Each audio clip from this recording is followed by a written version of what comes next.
సూర్యాపేట పుస్కోస్ పాఠశాలలో విద్యార్థులు క్రిస్టియన్ ప్రార్థనలు చేయడం కారణంగా పెద్ద కలకలం రేగింది. ఈ అన్యమత ప్రచారం సమాచారం అందుకున్న తల్లిదండ్రులు, ఏబీవీపీ కార్యకర్తలు పాఠశాల యాజమాన్యాన్ని నిలదీశారు.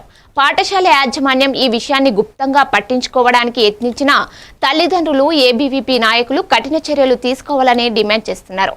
విద్యాబుద్ధులు విద్యార్థులకు సరైన పాఠాలు నేర్పించాల్సిన చోట అన్యమత ప్రచారం చేయడంపై మండిపడుతున్నారు.